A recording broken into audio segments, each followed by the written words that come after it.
తాకట్టులో ఉన్న బంగారాన్ని విడిపించి ఆ రోజు ఆన్లైన్ రేటుకే మేము కొంటాం. Sharma gold company.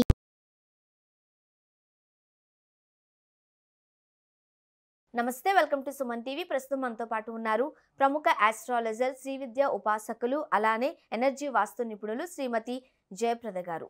నమస్తే. నమస్తే అమ్మ. శ్రీమాత్రే నమః. మ్యామ్, సాధారణంగా మనము రాసుల గురించి, వాళ్లకు ఈ నెలలో ఏ విధంగా ఉండబోతుంది, వాళ్ళ జాతక ప్రభావం ఏ విధంగా ఉండబోతుంది, ఇలా మాట్లాడుకుంటూ ఉంటాం.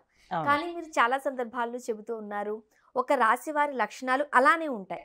అవును, రైట్. దీనికి జాతకానికి మాక్సిమం సంబంధం ఉండదు, వాళ్ళ లక్షణాలు ఆ రాశికి తగ్గట్టుగా ఉంటాయని. సో వాటి గురించి మనం డిస్కస్ చేద్దామా? మొదటిగా మేష రాశి గలవారు, వాళ్ళ లక్షణాలు కావచ్చు, వాళ్ళ స్వభావం కావచ్చు, వాళ్ళ వ్యక్తిగతంగా కావచ్చు, ఎట్లా ఉంటారంటారు? చాలా బాగుంటారు వీళ్ళు. మేషరాశి అంటే రాశుల్లో మొదటి రాశి మేషరాశి అంటాం. సో మేషరాశిలో ఉన్న లక్షణం ఏంటంటే, మేషరాశి అనే లక్షణం ఏంటి అంటే, వాళ్ళు కుజుడు అధిపతి. ఈ రాశికి కుజుడు అధిపతి ఉండడం వల్ల ఏమవుతుందంటే, కుజుడు అంటే మనకి ఏమంటామంటే, ఎక్కువ జాతకంలో ఈ కుజుడు ప్రభావం అంటే ఎలా ఉంటుందంటే, మనుషులు చాలా కొంచెం స్పీడ్గా మాట్లాడే లక్షణాలు ఉంటాయి. అంటే తొందరపాటుగా మాట్లాడడమా, ఫాస్ట్గా మాట్లాడడమా? కాదు, ఫాస్ట్గా మాట్లాడతారు. తొందరపాటు కాదు, చాలా స్పీడ్గా మాట్లాడతారు. బాగా తెలివైన వాళ్ళు, చాలా చక్కగా ఏ విషయానైనా వాళ్ళు అనాలిసిస్ చేయగలుగుతారు. ఒక విషయం మాకు కావాలి అని అనుకుంటే అది ఆ క్షణాన్ని అవ్వాలని నిర్ణయించుకునేవాళ్ళు వీళ్ళు. అంటే ఒక పని అవ్వాలి అంటే రాత్రి పలు కష్టపడి ఆ పని చేసేసుకుంటారు. ఆ పని అయిపోవాలంతే, అవ్వాలి అవ్వాలి అవ్వాలి, ఆ పని అవ్వాలి. అలాంటి స్వభావం గల వాళ్ళు ఈ మేషరాశిలో ఉన్నవాళ్ళు. అంటే కాస్త స్ట్రాంగ్ ఉంటారని అనుకోవచ్చు. చాలా స్ట్రాంగ్గా ఉంటారు, కొంచెం మొండి వాళ్ళు కొన. సో ఏంటంటే మొండితనం కూడా ఉంటుంది వీళ్ళకి. ఖచ్చితంగా మాకు ఈ పని అవ్వాలి అంటే అది ఇప్పుడు కాకపోతే ఎప్పటికైనా అవుతుందని కొంతమంది అనుకుంటారు. కానీ వీళ్ళు అలా కాదు, ఈ క్షణమే అవ్వాలని చెప్పి దాని మీద ఎక్కువ ప్రయాణం చేస్తూ ఉంటారు. దానివల్ల ఖచ్చితంగా వీళ్ళు కొంచెం, అంటే చాలామంది ఏమనుకుంటారు అంటే, మొండితనం అంటే గట్టిగా బయటకు మాట్లాడరు వీళ్ళు. వాళ్ళు అనుకున్నది సాధించడానికి మనసులోనే సంకల్పించుకుంటారు, అనుకున్నది చేస్తారు. అంతేగాని బయటికి మాట్లాడడం కానీ బయటికి అరవడం కానీ చేయరు. ఖచ్చితంగా ఇది అవ్వాలి అనుకుంటే అది ఆ టీం వర్క్తో అలా చేపించేస్తారు. నాకు ఇలా చేయాలి, ఇలా ప్లానింగ్స్ గీసిచ్చేసి నాకు ఈ విధంగా చేయాలి. అంటే సైలెంట్గా చేసుకెళ్ళిపోతారు. ఏ విషయమైనా అంటే ఆ క్షణం అయిపోవాలి పని. అవ్వకపోతే అవతల వాళ్ళకి చాలా ఇబ్బందికరమైన సిచ్యువేషన్స్లో ఎలా పెడితే అది తిడతారు. దానికి అసలు కర్పూరం లాంటి కోపం వీళ్ళకి. కోపం వస్తే అసలు ఆగదు, మాట్లాడుతూనే ఉంటారు. తగ్గిపోయిన తర్వాత మళ్ళీ ఏముండదు మనసులో. ఆ క్షణాన్ని అయిపోయింది, వాళ్ళు చేసిన తప్పుకి శిక్ష అంతే అయిపోతుంది, తర్వాత మళ్ళీ మామూలు అయిపోతారు. ఈ లక్షణాలు ఎక్కువగా ఉంటాయి వీళ్ళకి. సో మేషం రాశిలో అదృష్టం ఏంటంటే, మేషరాశిలో పుట్టిన వాళ్ళందరికీ కొన్ని ఏంటంటే యోగం. వాళ్ళకి ప్రతి ఒక్కరికి వాళ్ళు ఎంత స్పీడ్గా ఎలా ఉన్నప్పటికీ ఉన్నా వాళ్ళకి ఒక యోగం. దీంట్లో ఉన్న నక్షత్రాల వల్ల వాళ్ళకున్న ఎనర్జీస్ అలా పనిచేస్తుంది. అంటే అదృష్టవంతులు అని చెప్పుకోవచ్చు. అదృష్టవంతులేదన్న, చాలా అదృష్టవంతులు. ఎందుకంటే ఈ రాశి లక్షణాలకి మా కుజుడు అధిపతి ఉండడం వల్ల, తర్వాత ఈ రాశిలో ఉండే నక్షత్రాలు అశ్విని, భరణి, కృత్తిక. అశ్విని 4 పాదాలు, భరణి 4 పాదాలు, కృత్తిక 1 పాదం. సో ఈ నక్షత్రాల వల్ల ఏమవుతుందంటే, వీళ్ళకి హై నాలెడ్జ్ ఉంటుంది. ఏ విషయమైనా వాళ్ళు సంపాదించుకోగలుగుతారు. అంటే నాలెడ్జ్ పరంగా వాళ్ళు చాలా సాధిస్తారు. తెలివైన వాళ్ళు, బాగా తెలివైన వాళ్ళు, మామూలు తెలివితేటలు కాదు, మంచి తెలివైన వాళ్ళు. సో ఆ తెలివి ఎలా ఉంటుంది అంటే, ఎదుటి వాళ్ళకి లెసన్ చెప్పేలా ఉంటుంది. అంటే వీళ్ళు ఇంకొకళ్ళ దగ్గర నేర్చుకునేట్టు ఉండదు. వీళ్ళ దగ్గర మనం నేర్చుకోవాలి తప్ప వాళ్ళు మన దగ్గర నేర్చుకోరు. వాళ్ళ దగ్గర మనం చూసి నేర్చుకోవాలి. సో అలాంటి తెలివితేటలు అనమాట. సో ఏ విషయమైనా క్షుణ్ణంగా తెలుసుకోవడం, దాని గురించి వర్క్ చేయడం జరుగుతూ ఉంటుంది ఈ రాశి వాళ్ళు. ఓకే. మరి ముఖ్యంగా అంత పాజిటివ్గానే ఉంది కాబట్టి, సాధారణంగా చూడండి, అమ్మాయిలకైతే ఒకలానా, లేకపోతే అబ్బాయిలకైతే ఒకలానా ఉంటుంది అంటారు. మరి ఈ డిఫరెన్సెస్ చూడొచ్చా మనం? అంటే ఒకప్పుడు మన అమ్మాయిలు సపరేట్గా చూసేవాళ్ళమే, కానీ ఇప్పుడున్న సిచ్యువేషన్స్లో కాలగమనంలో అందరూ అమ్మాయిలు అబ్బాయిలు ఒకేలా ప్రవర్తిస్తున్నారు. సో అమ్మాయిలు కూడా అలాగే ఉంటారు, స్పీడ్గానే ఉంటారు. ఇంకా అబ్బాయిల కంటే కొంచెం అమ్మాయిలు కొంచెం ఎక్కువ యాక్టివ్గా ఉంటారు. సో ఆడపిల్లలు ఈ విషయంలో, ఈ రాశిలో పుట్టిన ఆడపిల్లలు ఎక్కువ మంది సర్జన్స్గా చదువుతారు, అంటే డాక్టర్స్గా చదువుతారు. ఓకే. మంచి డాక్టర్స్, తర్వాత మంచి రైటర్స్, తర్వాత వీళ్ళు మంచి అడ్మినిస్ట్రేషన్గా పనిచేస్తుంటారు. అంటే ఒక వర్క్, ఒక బాధ్యత అప్పచెప్పితే ఆ బాధ్యతను జాగ్రత్తగా అలాగే చేసుకుని వస్తుంటారు. ఆ విధంగా కూడా ఈ రాశి వాళ్ళకి చాలా అదృష్టమైన యోగం. అందుకే అదృష్టవంతులు అని చెప్పారు ఈ రాశిలో. సో చదువు పరంగా చూసుకున్నట్లయితే చాలా బాగుంటుంది అంటున్నారు. అవును. అండ్ ఉద్యోగం లేకపోతే వ్యాపారం చేయాలనుకున్నారు అనుకోండి, ఏది మంచిగా కలిసి వచ్చే అంశం అంటారు? ఎక్కువ వీళ్ళు ఉద్యోగస్తులు అంటే చదువు చాలా సామాన్యంగా ఉంటుంది. కొంతమంది టాపర్స్, అందరూ టాపర్స్ కాదు, కానీ వీళ్ళకి చాలా తెలివైన వాళ్ళు. ఈ తెలివితేటలు ఉండడం వల్ల ఏంటంటే వాళ్ళు ఏదైనా సాధించగలరు. ఇప్పుడు బాగా చదివిన వాళ్ళే సాధిస్తారని ఎక్కడ లేదన్న. సో వీళ్ళు సామాన్య చదివే ఉంటుంది ఎక్కువ, చాలా తక్కువ మంది రేర్ కాంబినేషన్స్లో బాగా చదువుతారు. ఇందులో ఆడపిల్లలు బాగా చదువుతారు. ఆడపిల్లలు మొదటి నుంచి అంటే ఏంటంటే వీళ్ళకి ఒకరితో అనిపించుకోవడం ఇష్టం ఉండదు. ఒకళ్ళు ఎవరైనా ఒక మాట వీళ్ళు అనకూడదు అని చెప్పి వీళ్ళు ఎప్పుడు ప్రొటెక్టివ్గా ఉంటారు, అలర్ట్గా ఉండడం, వాళ్ళ ఆ జోన్స్ చూసుకుంటారు. అందుకని ఇందులో ఏంటంటే ఆడపిల్లలు ఎక్కువగా చదువుతారన్నమాట. నన్ను చదవకపోతే నన్ను ఇలా అంటారు కదా, సో నేను చదివేసుకుందాం, ఈ ఒక్కటే కదా ఈ జోన్ కదా నాది, నేను ఈ జోన్ చేసేదాం. అలాగే జాబ్ చేసినప్పుడు ఆఫీస్లో వాళ్ళు ఎవరిని పాయింట్అవుట్ చేయకూడదు వాళ్ళని, అందుకని వాళ్ళు ఆఫీస్లో చాలా అడ్మిన్స్గా బాగా పనిచేస్తారు. సో అందుకని వీళ్ళు ఉద్యోగాల్లో చాలా బాగుంటుంది. చాలా మంది ఉద్యోగం కంటే వ్యాపారం చేయడానికి ఇష్టపడతారు అబ్బాయిలు. మేషరాశి వాళ్ళకి వ్యాపారం ఎక్కువ చేయడానికి ఇష్టపడతారు. మామూలుగా ఏంటంటే వీళ్ళు వ్యాపారం చేయడానికి ఇష్టపడతారు, వాళ్ళు సొంతంగా ఏదైనా చేయడానికి ఇష్టపడతారు. ఒక దగ్గర వంగి పని చేయడం కంటే, ఒకరి దగ్గర వాళ్ళ దగ్గర చెప్పింది వినడం కంటే మన సొంతంగా మనం చేసుకొని బయటపడాలి అనే లక్ష్యం ఎక్కువగా ఉంటుంది. ముఖ్యంగా సైలెంట్గా వాళ్ళు ఏమనుకున్నారో ఆ పని చేసుకుంటూ వెళ్ళిపోతారు, కాస్త మొండిగానే ఉంటారని చెబుతూ ఉన్నారు.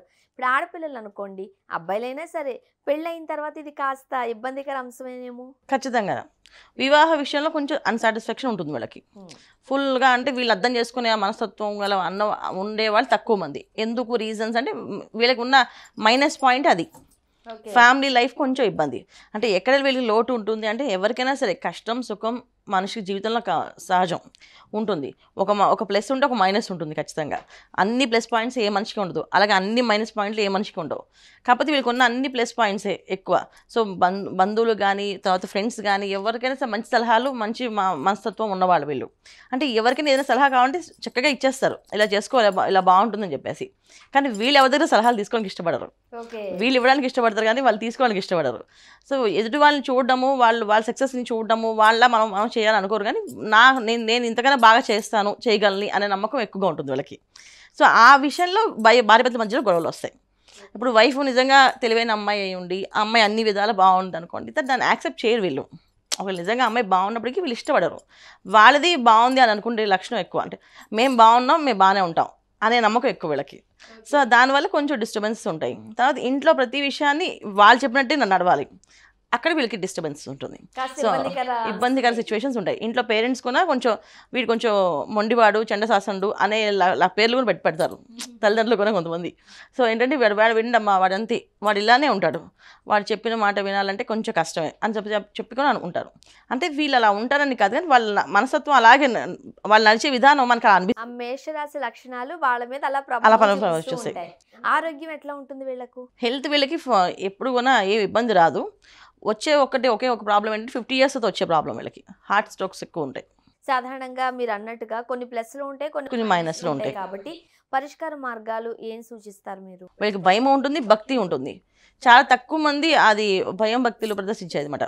సో అందుకని మనం ఏం చెప్తానంటే, నేను ప్రతి ఒక్కరికి భగవంతుడు దర్శనం, దేవుని పూజ చేసుకోవాలి. అయితే మేషరాశి వాళ్ళకి ఎందుకు స్పెషల్గా ఏంటంటే, ఎక్కువ వీళ్ళకి వచ్చే ఇబ్బంది పిల్లలతోటి, భార్య భర్తల మధ్యలో, తర్వాత ఫ్యామిలీతోటి.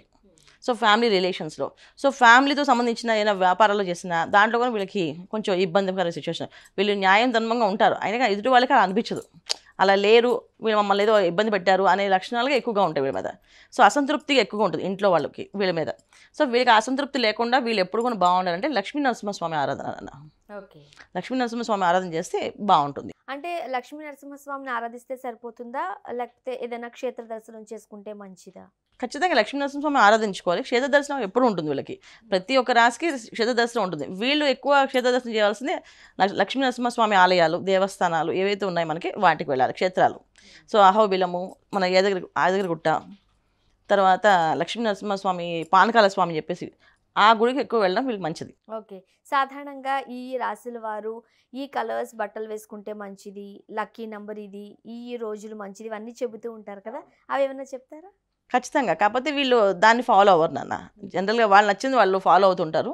లక్కీ కలర్స్ అంటే వీళ్ళకి మంచిగా కలిసి వచ్చే రంగు ఎరుపు రంగు కలిసి వస్తుంది, బాగుంటుంది ఎరుపు. తర్వాత వీళ్ళకి మంచిగా ఎల్లో కలర్ అంటే మామిడి పండు రంగు, మంచిగా ఆ కలర్, మామూలు లైట్ ఎల్లో కాకుండా డార్క్ ఎల్లో.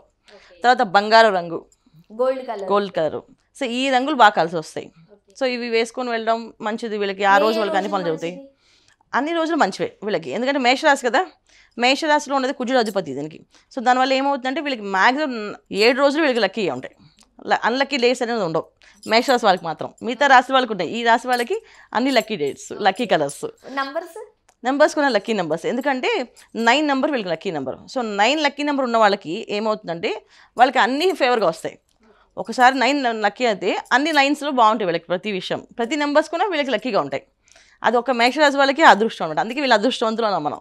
సో వీళ్ళకి lucky colours, lucky dates, lucky numbers స్పెషల్గా అక్కలేదు, వాళ్ళు ఏం చేసినా బాగుంటుంది వాళ్ళకి, అంటే వాళ్ళకి కలిసి వచ్చేరంగు. ఎందుకంటే ఈ రాశి ఉన్న నక్షత్రాలు అశ్విని, భరణి, కృత్తిక. అశ్విని అధిపతి కేతువు, భరణికి అధిపతి శుక్రుడు, కృత్తిక అధిపతి రవి. సో ఇప్పుడు ఏమవుతుందంటే రవి ఈ రాశిలో ఉచ్చి పొందుతాడు. సో డెఫినెట్గా ఈ రాశిలో రవి కనుక వీళ్ళకి ఉండుంటే చాలామంది గవర్నమెంట్ జాబ్స్, మంచి సివిల్స్లో వాళ్ళు ఫస్ట్ ఐటెంలో వాళ్ళు రావడం జరుగుతుంటుంది. ఓకే అండి. సో అందుకని డెఫినెట్గా వీళ్ళకి అన్ని కలిసి వస్తాయి. జయప్రద గారు, మేషరాశి వారి లక్షణాలు ఏంటి, పరిష్కార మార్గాలు, అలానే వాళ్ళు ఏ కలర్స్లో డ్రెస్ వేసుకుంటే మంచిది, ఇవన్నీ తెలియజేశారండి. ధన్యవాదాలు. నమస్తే అమ్మ. శ్రీమాత్రే నమః.